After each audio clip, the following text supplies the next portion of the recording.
Thanks, Tim. I jotted a little note for myself here somewhere. I'd say land managers help keep Prince William Sound clean, accessible to education action, and it's really up to us to support them because they really make everything the foundation do and really keep the sound the way that we all appreciate it. So super important right now to support our land managers. My little spiel. We're out of time for questions, so we're going to move on. But I know Tim's around, and we had Jack's information up there if you want to send him information. Questions, I'm sure they'd both be happy to entertain your questions. So next up, we have next Peter Haeussler. I've known Peter for a long time. A skier, ice skater, climber, but he is we're super thrilled to have him here. He's a research scientist emeritus. Wow. Of U.S. Geological Survey, USGS. He's going to talk to us about geohazards, glaciers, and gold, understanding the landscape and geology of Prince William Sound. Welcome, Peter. Emeritus just means I volunteer for the USGS as a retired person. And yeah, anyway, and they still make it hard for you. Okay, today, I guess my goal mostly is to try to, I'll talk to you about the physical landscape of Prince William Sound. I love this area, had a boat in the harbor here for a couple of decades. But mostly, I guess I would love for you guys to sort of understand the intellectual framework so you can help understand the hazards, mineral potential or not, whatever, of and what helped create this beautiful environment that my assumption is we all know and love at some level. I'll also kind of assume a lot of you know more or less the geography here, so I'm not going to show too many location maps. Okay, onward. Is this supposed to work? I point there. Oops. Maybe I have to hit the forward one. Okay, here's my brief outline, how the Earth works, how Southern Alaska works, this concept of an accretionary prism. It's a fancy geological term, but we live in one. You should know this. Why there's gold out here, a bit about the '64 earthquake and why it was important.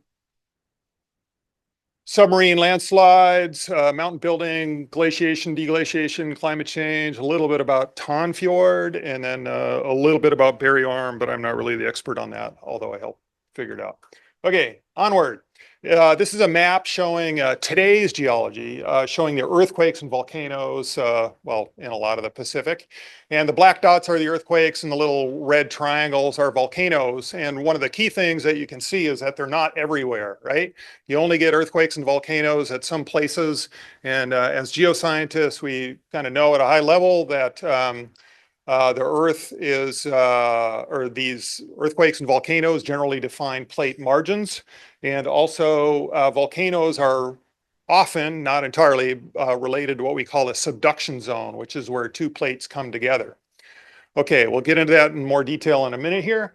But basically the Earth works because it's hot in the center of the Earth. It's probably mostly powered by potassium-40, which is also in your bananas. And it has radioactive decay, and it basically generates heat, and that heat needs to get out. That heat is probably mostly generated in the core of the Earth. There's a solid inner core and a liquid outer core, excuse me, and then a mantle, and then the crust. So a lot of this looks like a hard-boiled egg that's cut in half.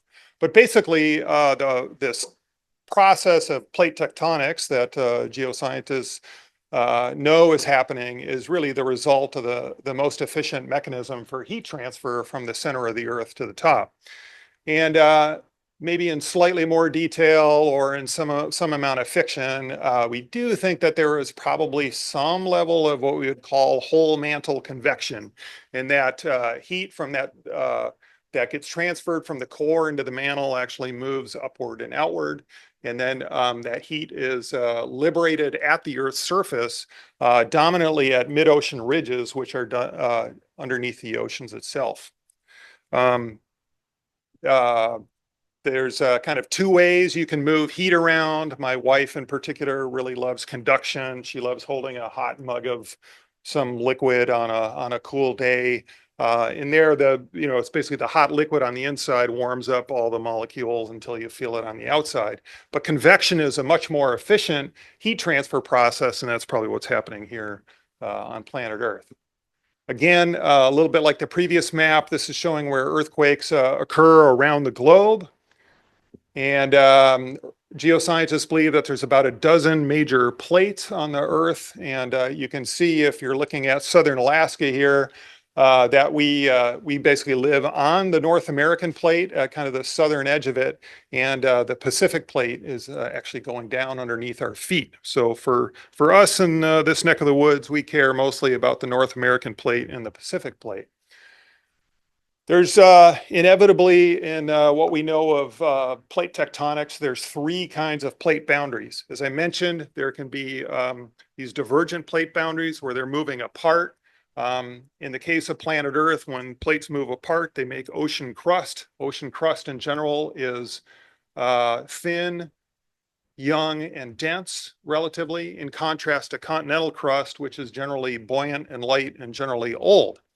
But anyway, we generate new ocean crust at these mid-ocean ridges. Basically, the ridges are being pulled apart, and then basically there's mantle stuff that comes up to fill the gap in between the two, and then the plates continue on their merry way.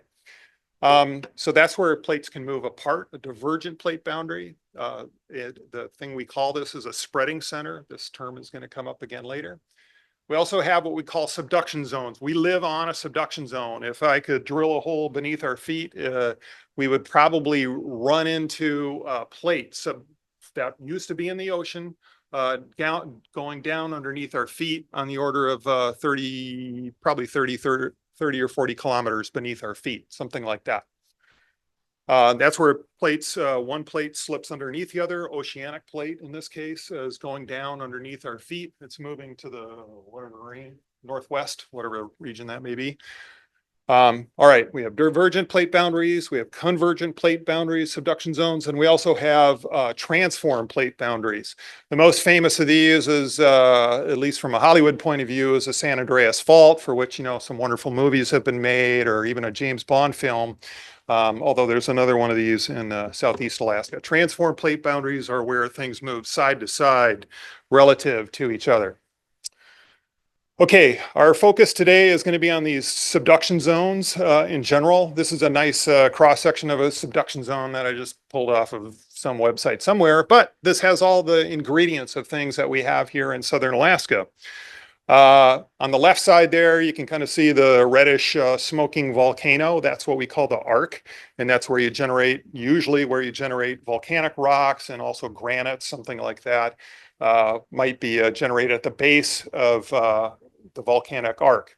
This is caused by, as you have this process of subduction, this downgoing oceanic plate that goes into the mantle, a little bit like an escalator or one of those rides at the airport where, you zoom along on the little rubber belt and then it goes back down. Well, that's a subduction zone kind of thing.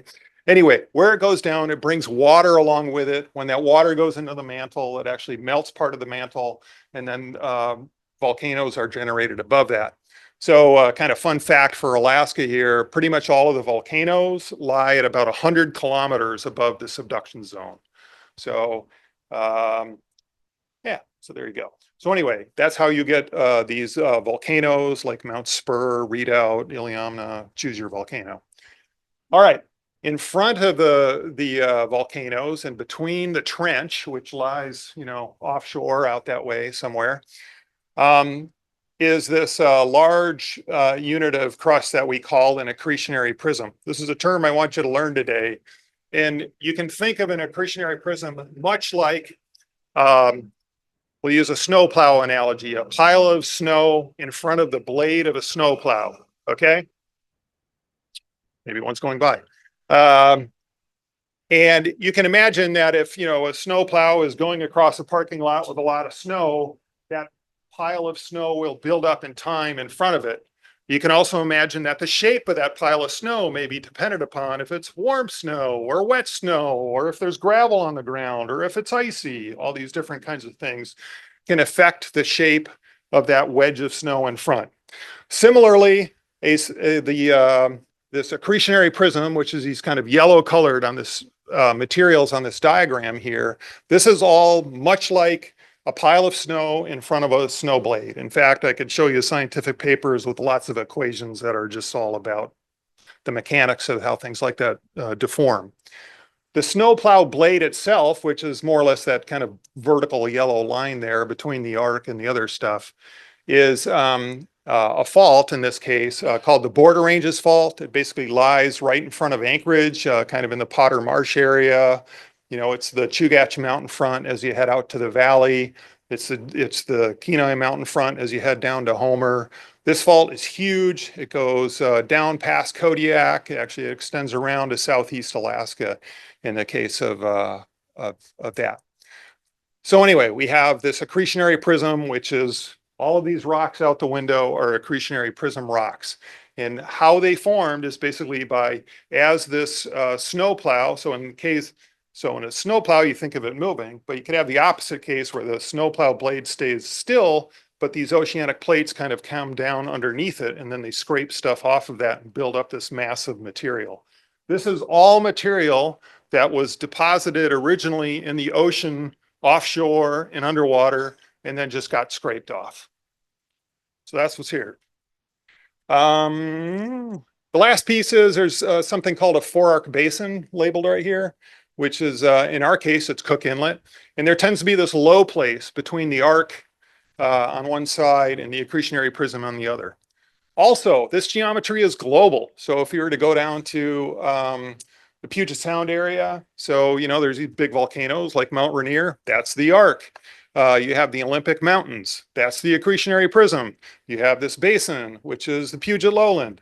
If you go down to California, where there used to be a subduction zone down there, Yosemite is where the arc was. You know, the mountains along the coast where San Francisco is, that's the accretionary prism. The Great Valley of California, where we get our strawberries, that's the Four Arc Basin. So yeah, you can do the same for Chile. There's a trench out there, there's a accretionary prism, there's an arc, there's a Four Arc Basin. Around the world, there's always basically this geometry for subduction zones. Okay, so now we're going to look at this in terms of Alaska and a geologic map. Geologic maps can be a little hard to understand, but basically the colors just mean different rock units. If you have the pointer, maybe you can point to these things. If somebody could show the Border Ranges Fault, which is kind of that snowplow blade between, yeah, go up from there. There you go. That's more or less where, well, it's the left side of that. That's the snowplow blade between the off-scrape stuff. So everything to the southeast of there is material that got scraped off these downgoing plates. The bright kind of reddish bluish colored rocks on the left, that's where the arc is. That is where Mount Spur is and all that. Cook Inlet is where that Four Arc Basin is. And then you can see all these other rocks to the right, and Prince William Sound is all these accretionary prism rocks that are related to being scraped off of these downgoing plates through time. Let's see. In general, yeah, so there's a little cross section, how it relates, something like that. That's about right. Okay, the next thing is what do these rocks look like? In general, they're kind of, well, they're a little variable. The accretionary prism kind of has two main pieces to it. There's a part up near McHugh Creek. When you drive here, you pass McHugh Creek, and there's this McHugh complex is what the name of the geologic unit is. It's actually got a really long geologic history that it probably started getting scraped off on the order of 210 million years ago, and then lasted until about 80 million years ago. So there's about 120 million years or so, 130 million years of Earth history of subduction underneath this margin that occurred in that narrow belt of those dark green rocks. They're a real mixture of things. And I'd encourage you, next time you go to Anchorage, stop at the way station and just look at the outcrop, and you might be able to see a whole range of different colors of different rocks there. The rest of this is called the Valdez group or the York group, and they're mostly what some geologists refer to as ugly gray rocks, or UGRs. They even have their own acronym. I brought a few in here, but you know, you can see them out the window. And a lot of these are, again, they're sediments that were deposited on the deep ocean plain, something like that.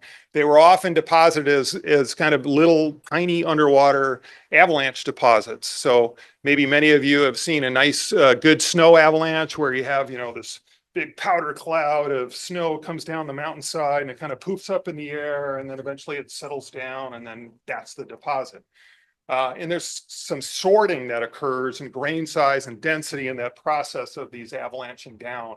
And so you end up having coarser grain sediments at the bottom of that deposit, and then as the stuff sort of falls out of the air, you end up with the lighter stuff at the top.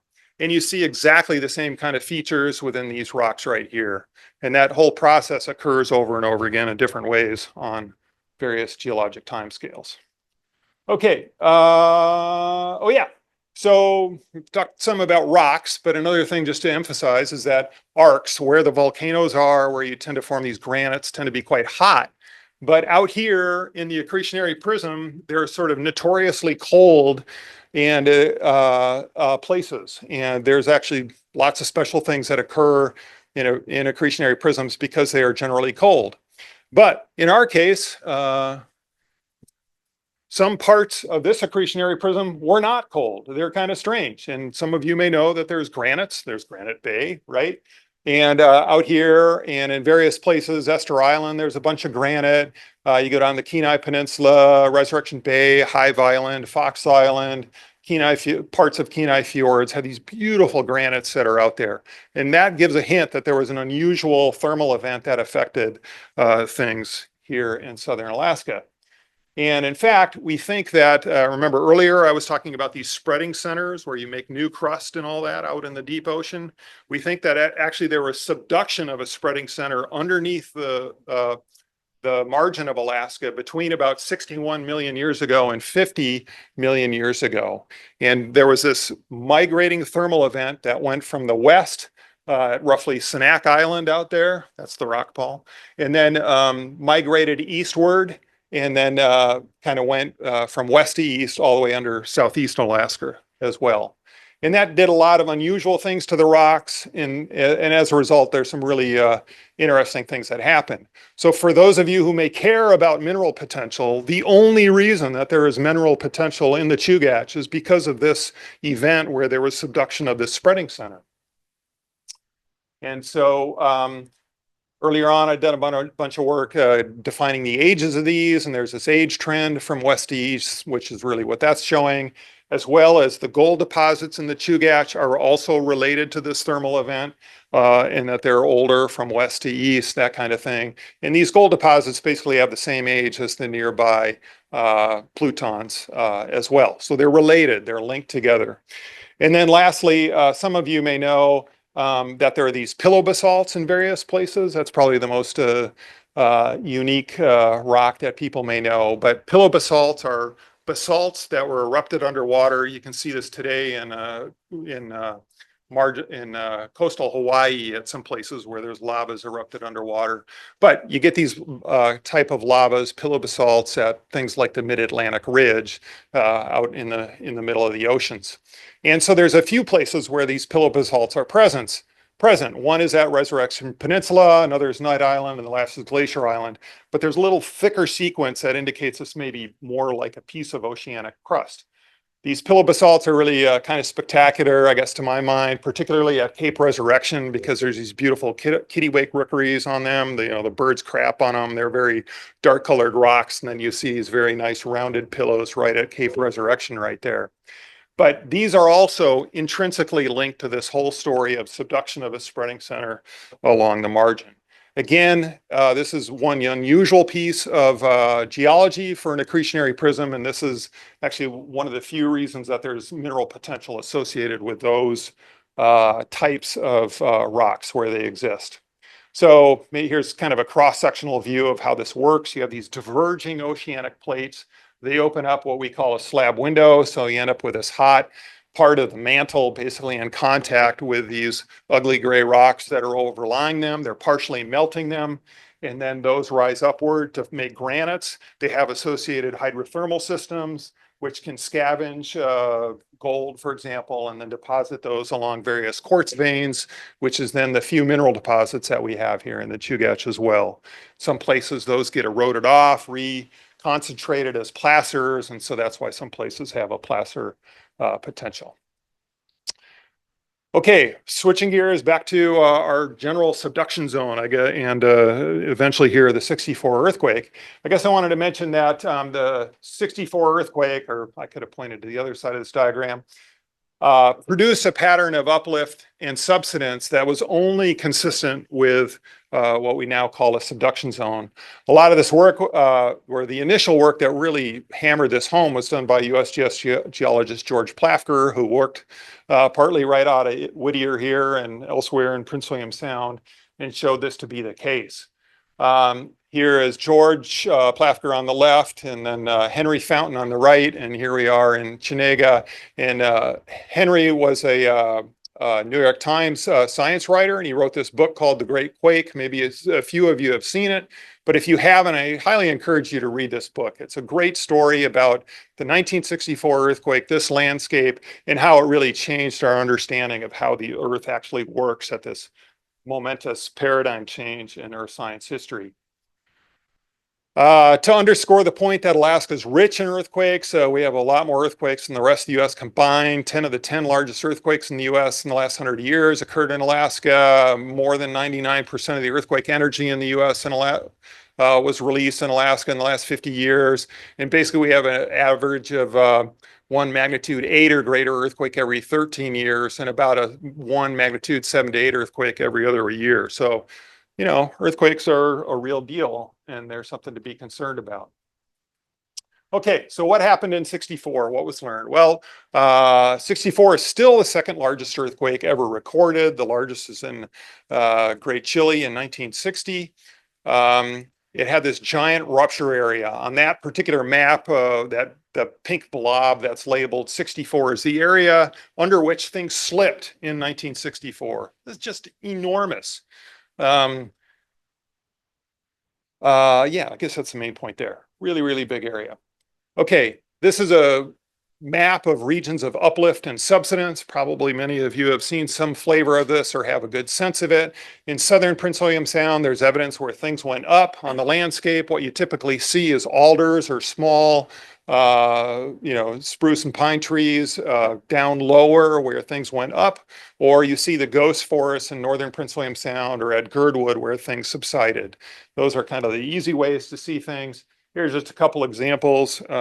For those of you who don't know where Middleton Island is, it's way the heck out there, way beyond Montague Island. So there was uplift on Middleton Island in the 64 earthquake. There was uplift on Montague Island up to 11 meters, really remarkable. Port Bainbridge, things went up.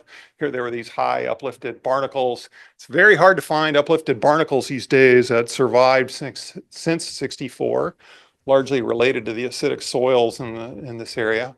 And evidence for subsidence.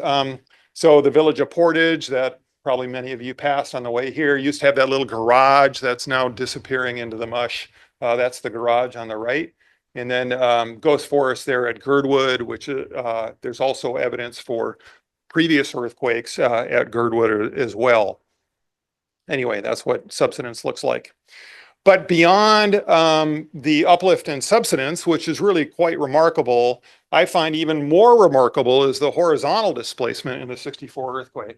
And in southern Prince William Sound near Montague, the horizontal displacement was up to about, I believe, 66 feet, which is roughly the distance from where I am at this podium to the far end of the room. So if you think about moving that distance laterally in, seconds or something like that, really, really remarkable. Okay. Here is, so I'm going to need you to start this little animation. As a result of the 64 earthquake, we now have a sense of an earthquake cycle. It's going to be a little play button. Yeah, there we go. Right. That looks like this. We do a big slice through the earth. Here we can see our subduction of our oceanic plate down underneath the continental margin.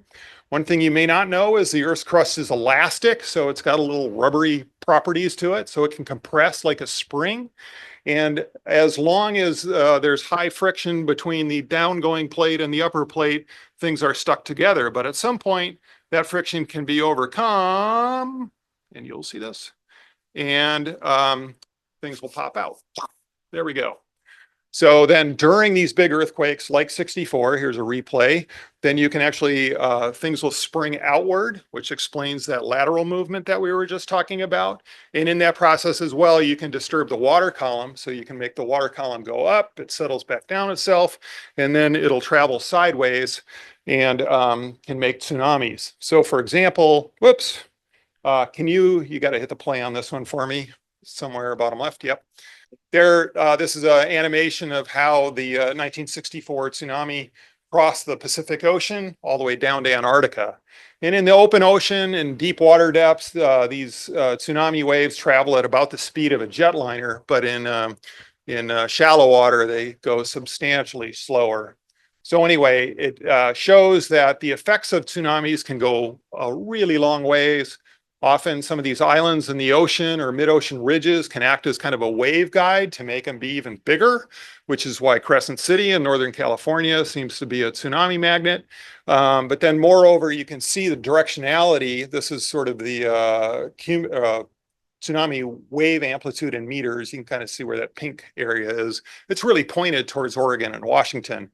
And so there's great directivity to tsunami generation from subduction zones. So for example, you can imagine further west along the Alaska Peninsula, if you had a big earthquake out there, it can really whack Hawaii quite well. Okay. Another way, I know this animation does not work, so just hold on. Another way to make tsunamis is by submarine landslides. This animation didn't work, so we'll just go on to talk about it. And so submarine landslides is where you basically have sediment perch at the edge of, for example, a fjord, and then it slides downward. And that's another way of perturbing the water column, and you can make really big waves. That's what happened right here in 1964. This is by far the most dangerous type of tsunami that occurred in 1964. So for example, in Alaska, 106 of the 122 deaths were related to tsunamis. So if you're going to care about ground shaking and a building falling down on you versus a tsunami, be far more concerned about tsunamis in general. So 87% of the fatalities in 64 were tsunami related. But then if you were to divide those tsunami deaths up into those related by this sort of far traveled tsunami to those related to underwater landslides, 80% of the fatalities in the 64 earthquake were caused by underwater landslides. So they're the big killer. And yeah, Whittier's a really good example of that. But, you know, as you can see right out the window, which is better than my crummy photo there, the fjords of coastal Alaska are an ideal geologic environment for producing them because you have high mountains, you have a lot of precipitation as we're experiencing today that moves sediment to the edge of the water, and then that water is settling down there. And then as I've talked about, we have this big subduction zone underneath us, which then can rupture and then make all this stuff move and then go onward. So this is as good as it gets for making underwater landslides from earthquakes. This is a map just showing where we know that some slides occurred in 64, but there were likely many more than these at a lot of the places that we all know and love. These were impacting the shorelines within about a minute and a half of the start of shaking. And so from a hazard point of view, if you want to mitigate risk, if you start feeling strong ground shaking, go uphill right away. The earthquake really is the warning. Here we are in lovely Whittier. You can almost find our place. You can barely see the Begich Tower in the back, but this is after the earthquake, and you can see where the tsunami run-up went to as a result. That sort of blob that's to the right of the big smoke plume is where the inn at Whittier was located. And yeah, I think 12 of the 13 deaths were located where that sawmill used to lay. Then we saw the same thing at Seward, and then again the same thing at Valdez. All submarine landslide generate tsunamis. Chenega as well. I don't have a good photograph of that. I would encourage people take a look at this little QR code. This is a YouTube video, or you can kind of look it up. But it was of this seaman on the Liberty vessel, the Chena, that was docked at Valdez at the time of the 64 earthquake, and then recorded some of what happened there. If you look at this, this is probably a different version if you've seen this movie before, and that I've reordered it into what is probably the right order rather than the way the Hollywood version that was out previously. Okay, if we're here in Whittier, here we are up on the mountain somewhere over there looking down on town. And, we can see town itself. And there's Passage Canal and Whittier. And you can see, one of these Titanic-sized cruise ships. They're about the same length. There's the Baggage Tower and a little ridge just for perspective. In 64 in Whittier, out there in the middle of the bay, people saw basically three waves in the Baggage Tower. One rose to an altitude of about 8 meters, so taller than the height of this room. After the started shaking, and the water looked glassy and then sort of propagated out there to shoreline. There were 2 other waves that came after that. And as I said, there were about 13 deaths and $10 million in 64 damage. Okay, let's move on. Okay, we did a bunch of work once mapping the bottom of Passage Canal right here. And I think what you can see mostly from this is that on the left there, the bottom left, there's a large debris flow that came off of basically all the drainages. Spaced out the name Whittier Creek. Anyway, up here as well as at the head of the bay. And all of that material kind of once again moved downstream, down the fjord as well. Those numbers in the bottom left there are wave run up in meters. So just beyond the new cruise ship terminal, there was wave run up to 32 meters, so more. I think that's like 110 feet, something like that. Again, much like our little snow avalanche, as I was saying, it goes underwater. You end up with a sort of column of debris up in the water column, and then that extended further. So that upper right arrow just shows that we can see that sediment from that went out to this area, all the way out to near point, where there's a nice moraine from glaciers backing up at some point after that. Okay, yeah. So another interesting thing is that, we all know about the glaciers around here. There's this interesting interaction between, or likely interaction between the Little Ice Age, which is this glacial expansion that occurred kind of between the years, roughly 1200 and 1900 in parts of the world, or at least based on a tree ring record in front of Tebenkopf Glacier out here in northern Prince William Sound. That's roughly when it occurred. So on the bottom axis here is years AD. So the right-hand star is the 1964 earthquake. The next star back is the timing of the previous 1964 like earthquake, which was almost 900 years ago. And basically you had the expansion of these glaciers, which, as I was talking about, do this great job of moving sediment down to the edge of the fjord. And probably there was an extra number of large underwater landslides that occurred in 64 because the Little Ice Age act to move sediment out to the fjord margins. Okay, switching to growth of mountains. A lot of people come here in the tourist trade to see the beautiful mountains of this area. This is looking up towards Barry Arm a little bit with a pile of people, and there were some orcas, which are the little splashes. But just a reminder how things work here in southern Alaska. We have this subduction of the Pacific plate down beneath our feet. One piece I haven't mentioned yet is there's another little sliver of crust that's labeled Yak on this map, which stands for Yakutat. People use different names: Yakutat Block, Yakutat Terrain, Yakutat Microplate, something like this. This piece of crust was probably born off of Oregon and Washington, something like that. About 50 million years ago, it sliced off, started moving north. Actually, the Baja Peninsula today is kind of doing the same thing. In 30 million years, Baja will be up here in Alaska, sort of hitting the southern Alaska margin. But this piece started a while back. It's been getting thicker as you go to the south, and then sort of the impact of this collision has been getting greater through time. So the high peaks of Mount Logan, Mount St. Elias, the Eastern Chugach, they're all related to this collision of this Yakutat terrain into the southern Alaska margin. But moreover, the effects of this really go quite a long ways, and it's activated the Denali Fault in central interior Alaska. Basically, the Alaska Range straddles the Denali Fault.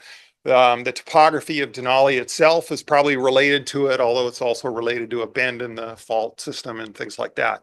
But this collision of this Yakutat terrain into the southern Alaska margin has had a profound effect on the topography and of what we see, and probably a bit in Prince William Sound here as well. So we know that that collision probably started 25 to 30 million years ago. It's probably intensified in the last 5 million years, something like that.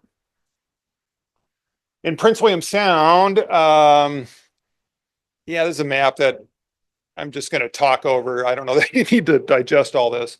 The right-hand map, this is timing of when rocks went through roughly 65 degrees C, warm T maybe, in the Earth's crust. That would have been at about a 3-kilometer depth. And so if there are old numbers on here, this is in millions of years before present. This would have happened a long time ago. Where you see small numbers is where things are happening recently. And the thing that you notice is that in the high peaks of northern Prince William Sound, there's kind of low numbers that get to 3 or 4 million years old. Things were kind of moving up at that time. Middle of Prince William Sound, you have old ages, 10 to 15 million years. And then down on Montague Island, you have a bunch of ages that are in the 1 to 2 million years. So I think this was a huge surprise to us when we were doing this work, finding out that the highest peaks in Prince William Sound are not the youngest, which is true in many places. But in fact, if you look at Montague Island, which I find beautiful, but it's, you know, kind of unremarkable in some other ways, that is the place where the mountains are growing the fastest in all of Prince William Sound. Pretty amazing. And the reason it's happening is because there's some of these big faults that actually tie into the subduction zone underneath the mountain, underneath the island. And the island itself is probably being squirted up a bit, like a watermelon seed, that kind of thing. So if we were to do a cross section, there's sort of a line there that you might see or may not. Anyway, what a cross section may look like. This is probably true scale, horizontal to vertical. It's not exaggerated. But basically, you end up with a whole bunch of faults, which is kind of in between where the color changes in the middle of the cross section, in which Montague Island itself is being lifted up. And then the building of these mountains in northern Prince William Sound is related to material being sort of jacked up underneath the deepest parts of these high peaks, way down along that subduction zone at depth. And so that's what drives what we see. Okay, now let's have a quick switch to climate. We're gonna go over this real fast. This is a picture in Ton Fjord. It's just pretty and handy. I think one question we have about climate, and you know, this even enters politics, unfortunately, these days, is, you know, what's normal climate? And I think some takeaways are that climate is always changing. It's been hotter in the past, and right now we basically live in a cool time in Earth history. If you look at this plot on the right, age in millions of years before present is younger. So today is at the top, 70 million years ago is at the bottom. And then, well, at the top is this Delo 18. It's an isotopic proxy for global temperature. At the bottom, you can see a approximation of that in degrees centigrade. And, you know, for example, if you look in this range of about between 50 and 60 million years ago, it was a really warm period in Earth history. And, you know, there were big seas. And for me, I think I always think it's kind of funny to think about like driving a boat to Denver. I mean, you could do that at that point. Be hard to do now. They didn't have motors then, but anyway. So you could drive a boat to Denver 50 to 60 million years ago, but you can't today. And you can see it's gotten considerably colder. Those vertical bars show when on the right, when people think Antarctic ice sheets developed, and on the left, when Northern Hemisphere ice sheets developed, that kind of thing. But overall, we're living in a pretty cool time in Earth history. So anyway, it's good to know. And then, you know, I think glaciers are really cool, literally and figuratively.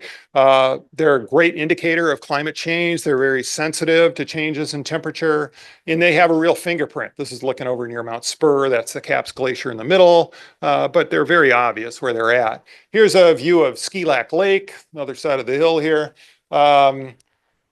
And for example, there's the lake, and then here's a nice LiDAR image, DEM, and you can really just super clearly see where the moraines were and where the extent of the glaciers were at some maximum time period in the past. And so with information like this and some dating techniques, we can reconstruct glacial histories.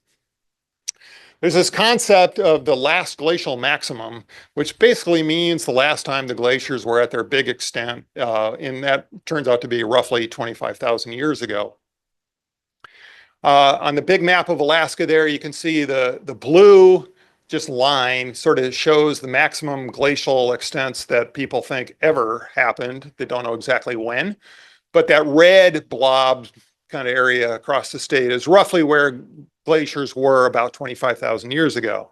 So we have more or less knowledge about this in some places than others. We can look offshore, and in this bathymetry map, warm colors are shallow, darker blue to purple is deep.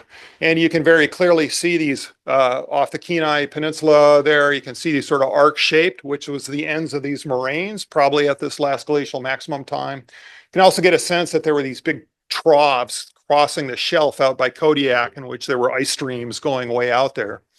So anyway, I always think it's really intriguing to think about what did the Earth look like at that time. And on top of this, sea level was a lot lower than the present day. And Barbados is a place where there's this kind of reference sea level curve.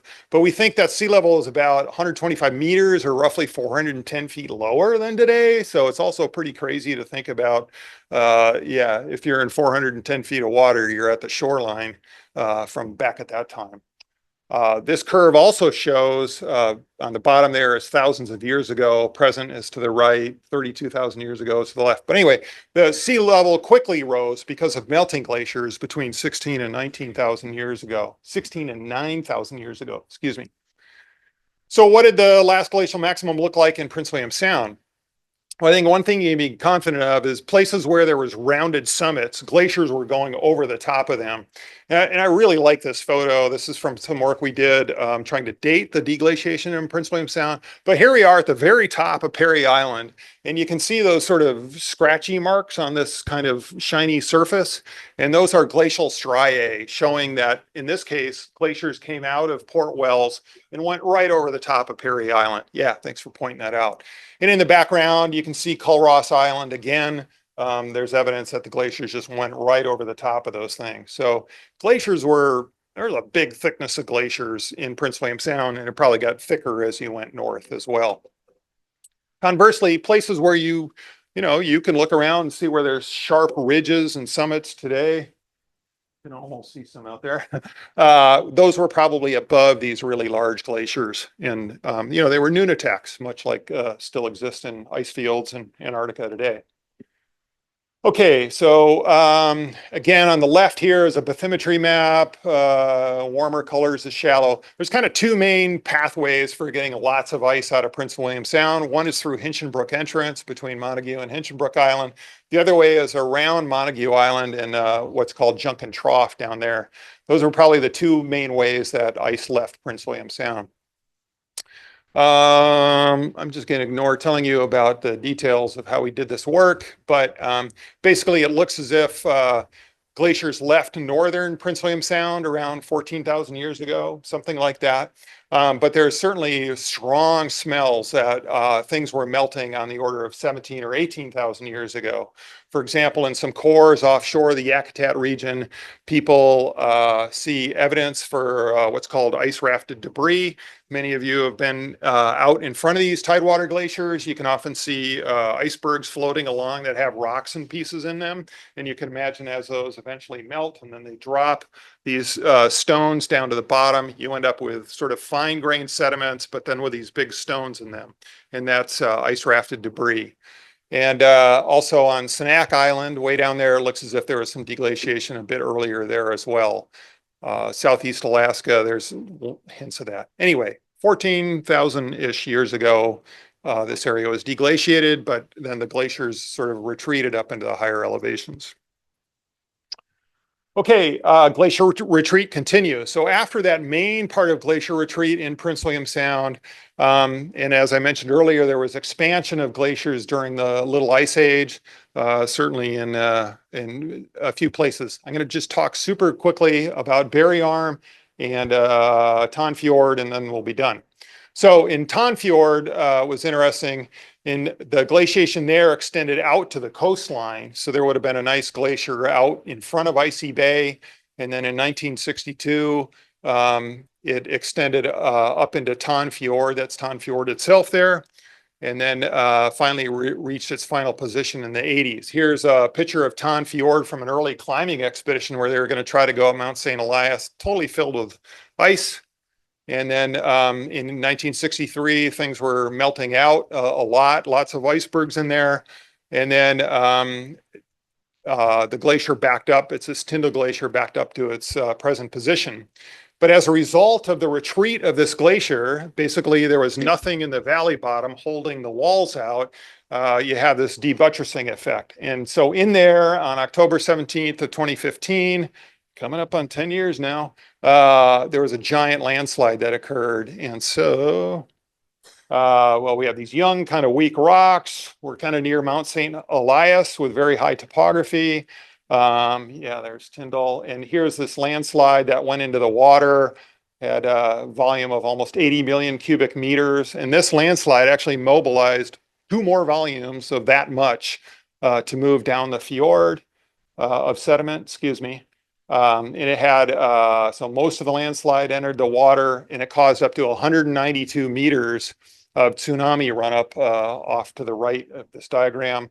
And then tsunami run up just, you know, wiped everything off the sides of this fjord. So here's an example from in the fjord and like everything is removed lower down in it. Pretty amazing.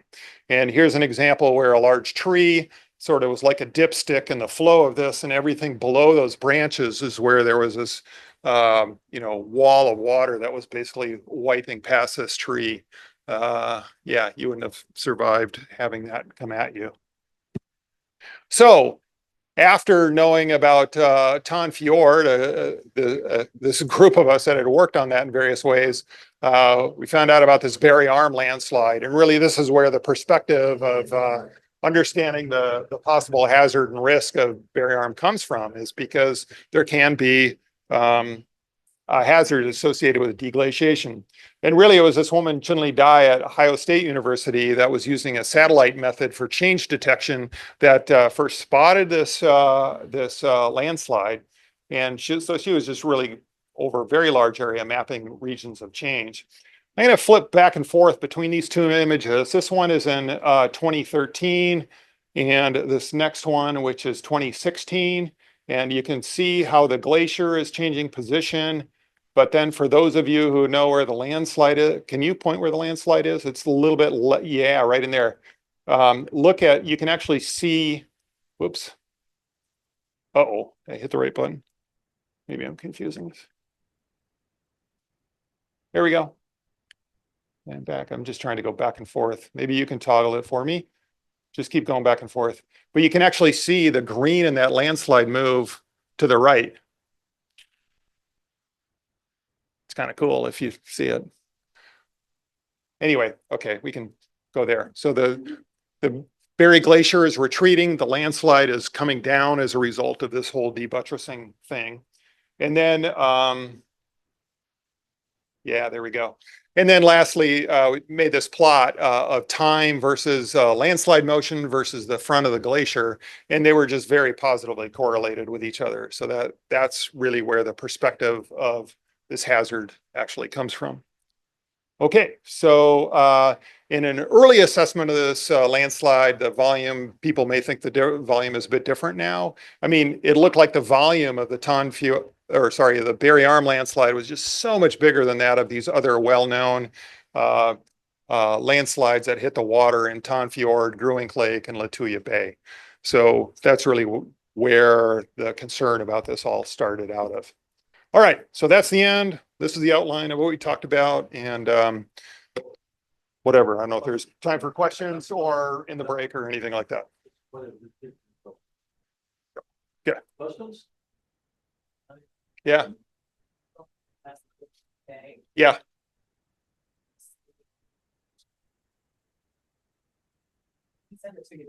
Yeah, so it's the reason it's similar. Lituya Bay, there's an earthquake basically right next to where there's this large landslide. It came down and then hit the water and then made this big splash up to 1,760 feet.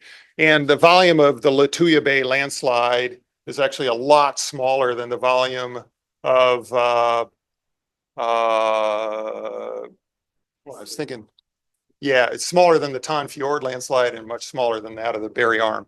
Yeah. Yep.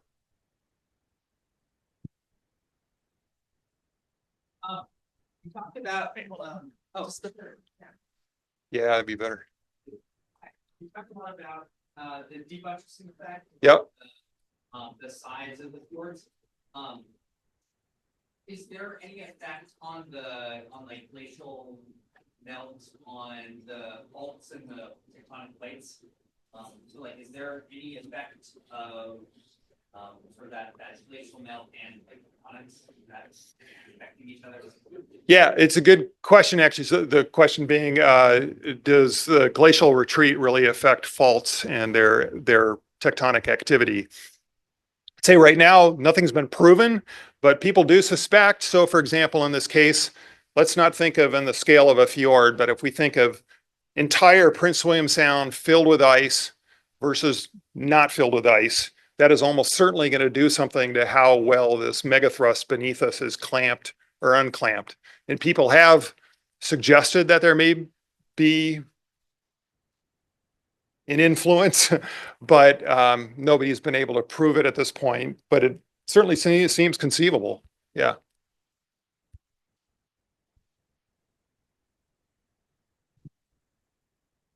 We have two questions online. The first, was there really a mini ice age in recent history? I mean, mini is not the term I would use, but I mean, all the climatologists do use the term little ice age. That would expand that period between roughly, I think, 15 or 1600 and 1900, something like that. So yes, there was definitely expansion. There is evidence that, so we call this most recent period in time in geologic history the Holocene. So people think that in this last 10,000 years, early in the Holocene, that it was significantly warmer than today. And so people do think that, yes, indeed, there has been some expansion in, the last number of thousands of years, that things were a little cooler. I didn't talk about the present, but I mean, really the anthropogenic causes of climate change is really not a debated thing in scientific circles. That people totally accept that the Industrial Revolution and the production of greenhouse gases really have accelerated climate change. And the second question, are there any advancing glaciers still left in Prince William Sound? I'm not really like that scale of a glacier guy. As far as I know, the answer is no, but they could be there, or it could happen on a smaller scale. Glaciers are a little bit like a teeter-totter. If you put more weight on one end, the other end will go up. So in that way, if you end up with a few wet years, you can end up putting a lot of snow and ice up high into these glacial systems. And then in a few years, they're going to be advancing outward again because you've added mass to the whole thing. Yeah. Dr. Clausen. Ah, Dr. Clausen of UAA says that Harrison and Mears are both advancing. okay. That's right. I think I had heard that Mears Glacier had been advancing. Harrison, I don't know.